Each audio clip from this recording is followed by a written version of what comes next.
My parents dumped me for 9 years to care for my sick sister. When they returned, I pretended they were just random people to me. I was 6 years old when my parents told me I was going to visit my grandparents. It sounded exciting at the time because I loved visiting them. Gran always had cookies waiting, and she let me watch cartoons way past when I should have been in bed. My grandpa would take me outside to pick tomatoes in the garden, even though I didn't like tomatoes. I just liked hanging out with him. So, when they said I'd be staying there for a little while, I didn't think anything of it. I remember my mom was really quiet that day, quieter than usual. She hugged me before I left, but it didn't feel like her normal hug. It was stiff, kind of forced. My dad was rushing around like he had somewhere else to be. He barely said goodbye when he dropped me off. He didn't even come inside, he just kind of waved as he drove off. At the time, I thought maybe he was just in a hurry. It's funny how little kids don't see the bigger picture. I didn't realize I'd been abandoned. Not yet. At first, I kept asking Gran when my parents were coming back. She'd smile and say, "Soon, sweetheart." I think she really believed that at first. I think we all did. But then days turned into weeks, and weeks turned into months. Gran eventually stopped giving me answers. She just looked sad whenever I asked. Grandpa, who was usually so cheerful, started shaking his head and muttering under his breath whenever my parents came up. The real explanation came from my uncle, my dad's younger brother. He's always been the kind of person who tells it like it is no sugarcoating. I was playing in the backyard when he came over one day. He sat me down on the swing set and told me as gently as he could that my parents weren't coming back. Not for a while, anyway. "They think it's best for you to stay here," he said. I didn't understand. Why would it be best for me to stay here? Why weren't they coming back? He tried to explain that my sister was sick and that my parents needed to focus on taking care of her. Even at 6, I knew that didn't feel right. Why couldn't they take care of both of us? Why couldn't I go back home? He didn't have answers for that, and I could tell he was mad at my parents, though he didn't say it outright. I remember crying that night, not just crying but sobbing, the kind of crying where you can't breathe. Gran sat with me on the couch and rocked me back and forth like I was a baby again. She didn't say much, she just let me cry it out. I think that's when it really hit me that they weren't coming back for me. Life with Gran and Grandpa wasn't bad, though. They were loving and kind, and they tried to give me as much stability as they could, but they were also old and tired. I think it was a lot for them to suddenly have a little kid to take care of. That's where my uncle and aunt stepped in. My uncle, who didn't have kids of his own, started coming over more often. At first, he'd just help out, fixing stuff around the house, mowing the lawn, and taking me out to get ice cream when he could tell I needed cheering up. But after a while, it became clear that my grandparents couldn't keep up with me full time. So, my uncle and his wife offered to take me in. I didn't want to leave Gran and Grandpa, but they sat me down one evening and explained that it was for the best. "You'll still see us all the time," Gran promised, and she was right. They only lived a few blocks away from my uncle, so I saw them almost every day. Living with my uncle and aunt was an adjustment at first. I was used to my grandparents' slower pace, and suddenly I was in a house with younger adults who had a completely different vibe. They were stricter in some ways, bedtimes were actually enforced, but they were also more energetic. My uncle would play catch with me in the yard, and my aunt would bake cookies with me and let me decorate them, even though I was terrible at it. I started calling them Mom and Dad when I was around 8. It just kind of happened naturally. They never asked me to. They said I could call them whatever I wanted. But after a while, it just felt right. They were the ones who tucked me in at night, helped me with my homework, and came to my school events. The whole time, my biological parents were ghosts. I'd call them sometimes, but they wouldn't pick up. I'd send letters, but they wouldn't write back. Every now and then, Gran would get an update about my sister through one of her church friends, and that was the only way I ever knew what was going on with them. One time, when I was about 8 or 9, they did visit. I don't even remember why. Maybe they felt guilty, or maybe they just wanted to check the box of seeing their son. Whatever the reason, it was awkward. They acted like they didn't know what to say to me, and I didn't know what to say to them either. I was shy around them, like they were strangers, and honestly, that's what they felt like. They didn't stay long. I think the whole visit lasted an hour, tops. After they left, my uncle hugged me and said, "You don't need to worry about them, okay? We've got you." That's when I decided that he was my real dad. My biological parents might have brought me into the world, but they weren't the ones raising me.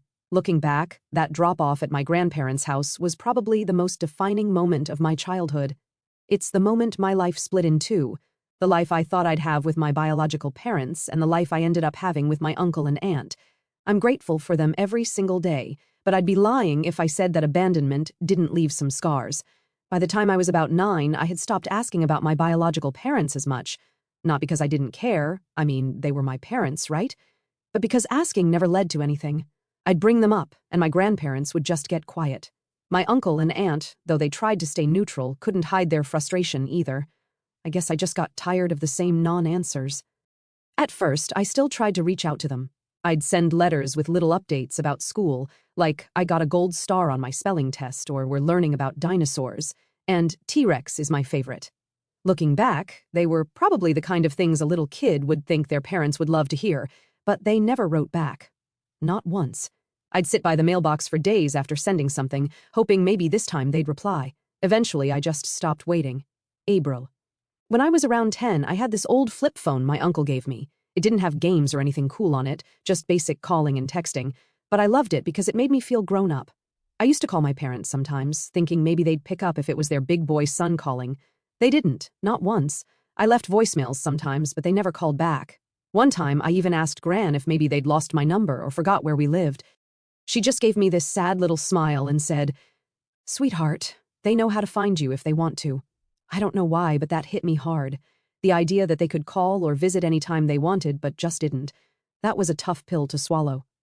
Bro. I think what really made me stop trying was this one visit when I was around 11. It was their first visit in years, and I got so excited when I heard they were coming.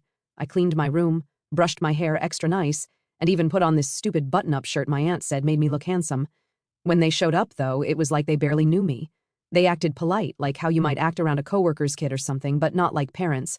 My mom brought me this generic toy truck, and my dad just kind of sat there awkwardly asking questions like, "So, how's school?" It felt weird, like they were strangers. I wanted to yell at them, "I'm your son! Why don't you know me?" But I didn't. I just sat there and gave short answers until they left.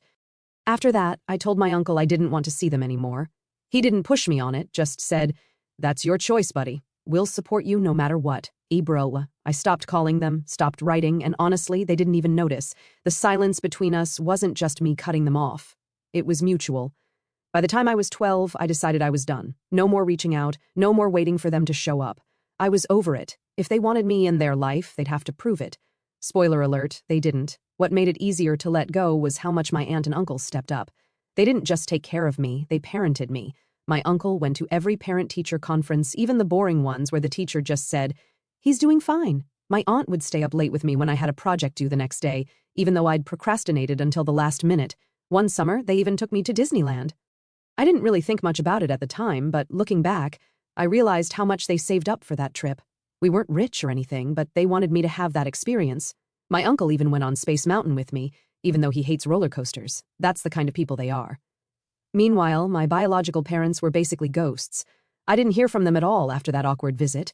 Gran mentioned them once in a while, like, "Your mom asked how you were doing, but it felt so hollow. If she cared, why didn't she ask me directly?" It's not like my phone number changed. The last real update I got about them was when my sister got worse. Gran told me in passing that they'd moved to be closer to a hospital that specialized in her illness. I felt bad for my sister, I really did, but I also felt this resentment bubbling up.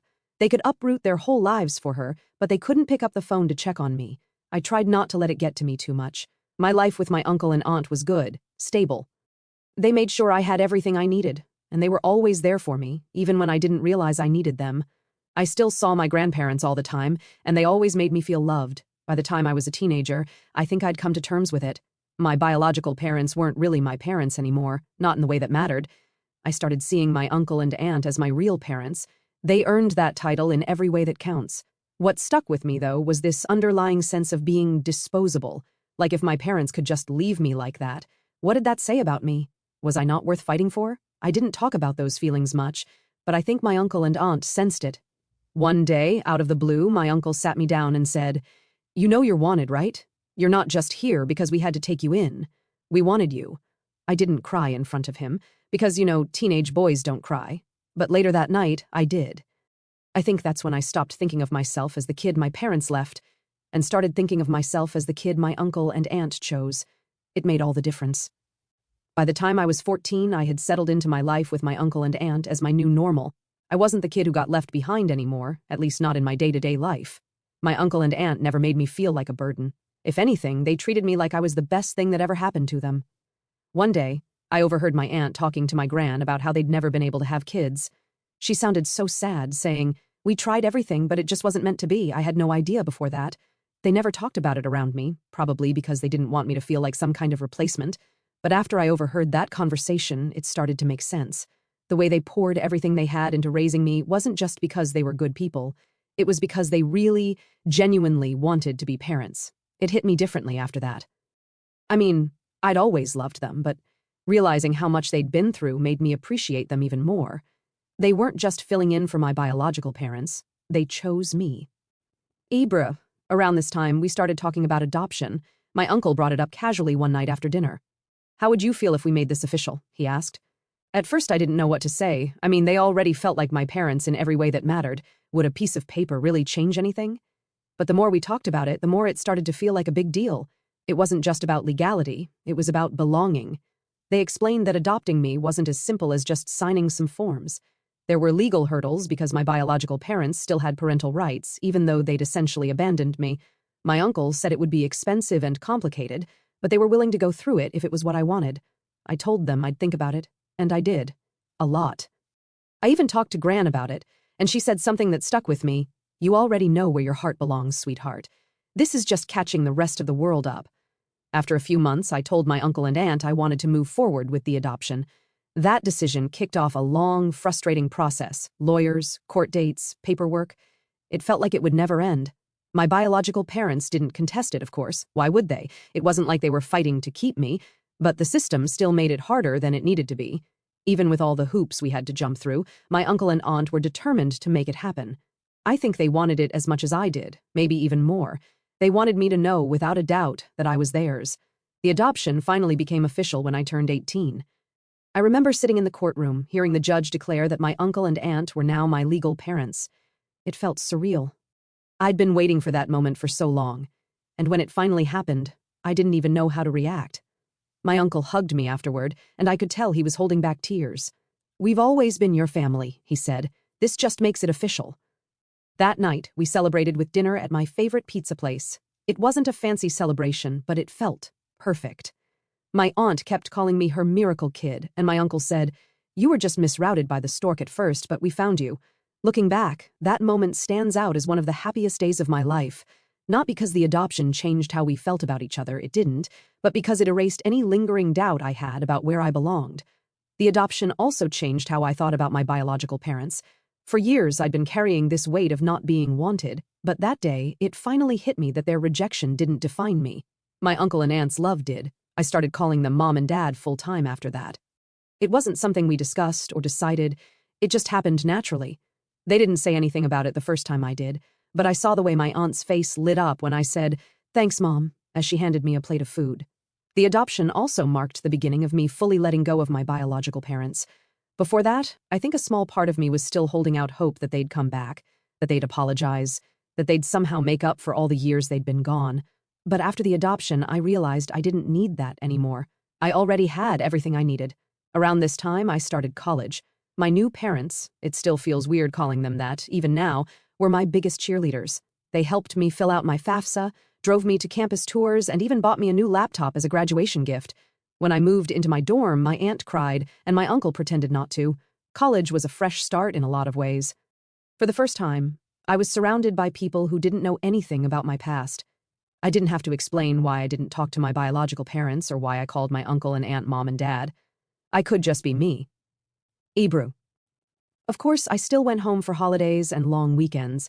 Every time I walked through the door, my mom, my aunt, but now officially mom, would have cookies waiting, and my dad, my uncle, would ask me about every single detail of my classes. They made sure I knew that no matter where I went or what I did, I always had a place with them. In a weird way, I think being adopted at 18 meant more to me than if it had happened when I was younger. By then, I fully understood what it meant. It wasn't just about being taken in, it was about being chosen. My uncle and aunt didn't just take care of me out of obligation. They went out of their way to make me part of their family. That's something my biological parents never did. Abru. I was 20 when my sister passed away. It was late November, right after Thanksgiving. I hadn't seen or spoken to her in years, so hearing the news hit me in a way I wasn't expecting. I didn't cry, but it was like a weight settled in my chest that I couldn't shake. Gran was the one who told me. She called one evening and said, "Sweetheart, I need to tell you something. Your sister passed away last night." Her voice was steady, but I could tell she was holding back tears. Gran had always stayed in touch with my biological parents more than I did, mostly because of her church circle. She'd hear updates about my sister through mutual friends and sometimes pass them on to me, but I never asked for details. I didn't know how to feel. Part of me wanted to grieve for her because she was my sister, but the truth is, I barely knew her. She was 14 when I was sent away, and by the time I was old enough to really remember her, I'd already been out of the picture for years. The memories I did have were faint, like flashes of moments we shared as kids, playing tag in the yard, her braiding my hair for fun even though I hated it, and her yelling at me for breaking her favorite doll. Those were the memories I clung to when I thought about her. But the reality was, she grew up without me, and I grew up without her. Gran told me the funeral would be in 2 weeks. She wasn't pushy, but I could tell she thought I should go. "It might give you some closure," she said softly. I told her I'd think about it. The next week I wrestled with the decision. I didn't want to see my biological parents, but I also felt like not going would be wrong. My sister didn't deserve to be ignored just because I had problems with them. In the end, I decided to go, but I made it clear to my parents through Gran that I didn't want to talk to them. I showed up at the funeral late and slipped into the back row of the church. It was a small service, mostly family and a few of my sister's friends. My biological parents were in the front, and even from the back, I could see how broken they looked. My mom kept dabbing at her face with a tissue, and my dad just stared straight ahead, like he was in a daze. I didn't feel anything when I looked at them. No anger, no sadness, nothing. They were just two people I used to know. The service itself was short and quiet. The pastor talked about my sister's life, her strength, and how much she meant to the people who loved her. I sat there feeling out of place. I didn't belong in that room, surrounded by people who knew her so much better than I did. When the service ended, I slipped out before anyone could stop me. I didn't want to get cornered by my parents or have some awkward conversation with relatives I hadn't seen in years. I just walked to my car and drove away. I thought that would be the end of it, but of course, it wasn't. A few days later, my biological parents called my uncle. I guess they wanted to talk to me, but I told him to tell them I wasn't available. I didn't care what they had to say. They'd ignored me for years, and now they suddenly wanted to reconnect. It felt too convenient. Gran wasn't thrilled with my decision. She thought I should at least hear them out, but she didn't push me. She's always respected my boundaries when it comes to them. Ibro. In the days that followed, I felt this weird mix of emotions. I wasn't sad for my parents, I couldn't be after everything, but I did feel a sense of loss for the relationship I could have had with my sister. She was the one person who might have understood what I went through, and now she was gone. My uncle and aunt were amazing during this time, as they always are. My mom, my aunt, but she's mom to me now, kept checking on me, asking how I was feeling. My dad, my uncle, didn't say much, but he gave me these reassuring pats on the back whenever he saw me. They knew I wasn't grieving in the traditional sense, but they also knew this wasn't easy for me. What surprised me most was how much I thought about my sister after the funeral. I found myself digging through old photo albums, looking for pictures of us as kids. There weren't many, just a handful of us playing in the backyard or sitting together on Christmas morning. But those few pictures felt precious, like proof that we'd once been a real family, even if it was only for a little while. I also thought a lot about the life she must have had. Gran had told me bits and pieces over the years. My sister was strong, kind, and loved by everyone who knew her. She fought her illness with everything she had, and I respected her for that. But I also couldn't help but wonder if she ever missed me. Did she think about the little brother who got sent away? Did she feel guilty, even though none of it was her fault? I'll never know, and that's the hardest part.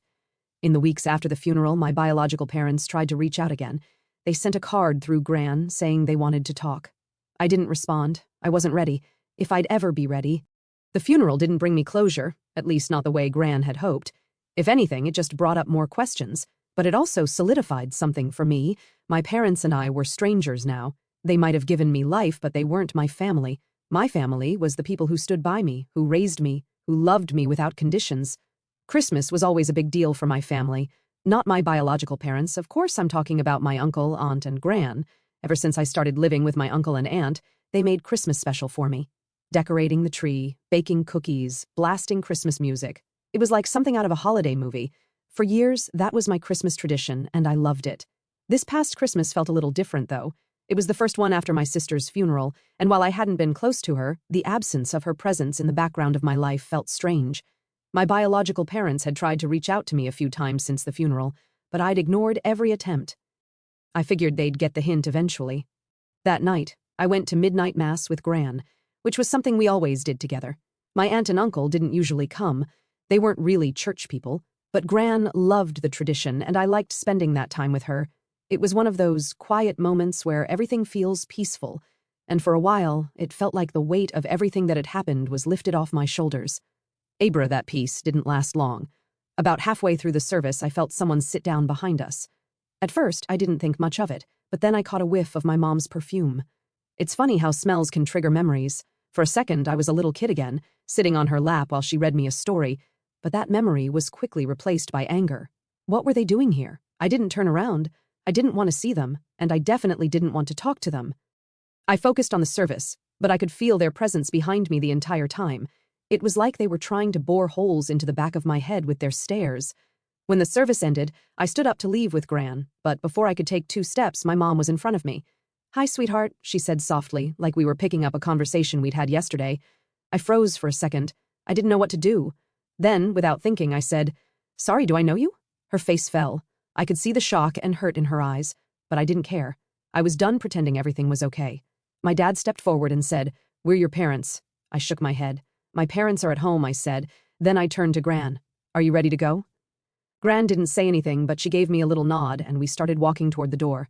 My biological parents followed us, calling after me. "You really don't recognize us?" my mom asked. I stopped and turned around. "Oh, are you my dad's brother?" "I think I remember you from when I was little," I said, pretending to be confused. That was the final straw. My dad's face turned red, and my mom looked like she was about to cry. I felt a twinge of guilt, but it wasn't enough to make me stop. They had years to make this right, and they hadn't. Gran didn't say much on the way home. She just held my hand and squeezed it every now and then. I think she was proud of me for standing my ground, but she also knew how heavy the moment was for me. When we got back to the house, my aunt and uncle were waiting up for us. I told them what happened, and my uncle just shook his head. "They don't get to play the victim now," he said. "Not after everything." Ebro. I went to bed that night feeling a mix of emotions. Part of me felt triumphant, like I'd finally stood up for myself in a way I never had before. But another part of me felt hollow, like maybe I'd crossed a line. A few days later, a letter arrived. It was from my biological parents. My aunt handed it to me with a look that said, "You don't have to read this if you don't want to." But curiosity got the better of me, and I opened it. Bro. The letter was long and emotional. They talked about how hurt they were by my reaction, how they'd only ever tried to do what was best for me, and how they'd always be my parents, no matter what. They asked for forgiveness, saying they wanted to start fresh now that my sister was gone. I didn't respond. I didn't know how to. My family was divided on what I should do. Gran thought I was justified in how I handled it. "They made their choice a long time ago," she said. "Now they have to live with it."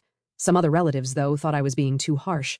"They're grieving," one cousin said. "Maybe this is their way of trying to make amends." But to me, it felt like too little, too late. Where were they when I was 8 and scared and confused? Where were they at my school plays, my birthdays, my graduation? They had their chance, and they blew it. Abrer, the thing is, I don't hate them. I don't think I ever could, but I also don't feel like I owe them anything. They made their choice, and I made mine. For now, I'm focusing on the family that's always been there for me. My aunt and uncle, who raised me when my parents wouldn't, and Gran, who never stopped loving me. They're the ones who matter. After Christmas, things went back to normal, or as normal as they could be. I returned to school, buried myself in studying, and tried to push the awkward encounter at midnight mass out of my head. But my biological parents weren't done. About a week into January, another letter arrived. This one wasn't just emotional, it was almost desperate. My aunt handed it to me like she was holding a bomb, her eyes full of concern. "You don't have to read this," she said gently. But I did. I felt like I had to, even if it was just to see what they had to say. The letter was long, several pages handwritten in my mom's neat script. She apologized over and over for what they'd done.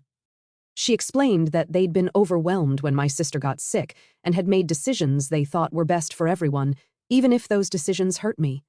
She said they'd never meant to abandon me, but they didn't know how to juggle everything at the time. It sounded like excuses to me. They didn't know how to juggle everything? Plenty of families deal with tough situations without throwing one of their kids away like an old toy. The letter went on to talk about my sister's final years, how hard she'd fought, how much she missed me, and how she'd always hoped we could reconnect someday. That part stung. I'd spent so much time being angry at my parents that I never really thought about how my absence might have affected her. But then the tone shifted. My mom started talking about how, now that my sister was gone, they wanted to rebuild our family. She wrote that they loved me and missed me and hoped I'd give them a chance to make things right. The last line hit me the hardest. "No matter what you say or do, you'll always be our son." I put the letter down and stared at it for a long time. Part of me felt like they were trying to manipulate me, using my sister's memory to guilt me into forgiving them. But another part of me wondered if they really meant it. I didn't know what to do. I showed the letter to my uncle and aunt, who read it together in silence. When they finished, my uncle said, "It's your call, kiddo, but whatever you decide, we're here for you." Gran had a different take. "They made their bed and now they want to unmake it because it's uncomfortable," she said. "Don't let them guilt you into anything you're not ready for." The thing was, I wasn't sure what I was ready for. On one hand, I didn't think I could ever forgive them for what they'd done. On the other hand, cutting them off completely hadn't made the hurt go away. For weeks, I carried that letter around with me, rereading it whenever I had a spare moment. I tried to imagine what it would look like to have a relationship with them again. Would it be awkward and forced, or could we actually rebuild something meaningful? Eventually, I wrote them a response. It wasn't long, just a couple of paragraphs. I told them I appreciated their apology but wasn't ready to forgive them. I said I needed more time to process everything and that I'd reach out if and when I was ready to talk. I didn't tell them I loved them. I didn't call them mom or dad. I just signed it with my name. When I sent the letter, I felt a strange mix of relief and sadness. Relief because I'd finally said what I needed to say. Sadness because I knew it wasn't the happy ending they were hoping for. A few weeks later, my mom wrote back. Her letter was shorter this time, but the tone was different. It felt less desperate, more understanding. She said she respected my decision and would wait as long as it took for me to be ready. She didn't push or guilt-trip me. She just said she loved me and wanted me to be happy, no matter what that looked like. Brooke. I haven't responded yet. Maybe I will someday, but for now, I'm focusing on the people who've always been there for me. My aunt and uncle, my real mom and dad, have done more for me than my biological parents ever did. They gave me a home, a family, and a sense of belonging. That's something my biological parents can't take away, no matter how much they try to reconnect. Gran says I handled the situation with more grace than she would have. "You're a better person than me, sweetheart," she said with a little laugh. I would have told them where to stick it. Maybe she's right, maybe I am too soft. But I like to think that setting boundaries while leaving the door open just a crack isn't weakness. It's me taking control of the situation on my own terms. Bro, for now, I'm at peace with where things stand. My biological parents might always be a part of my story, but they're not the whole story. The family that raised me, loved me, and chose me. That's my real family, and that's all I need.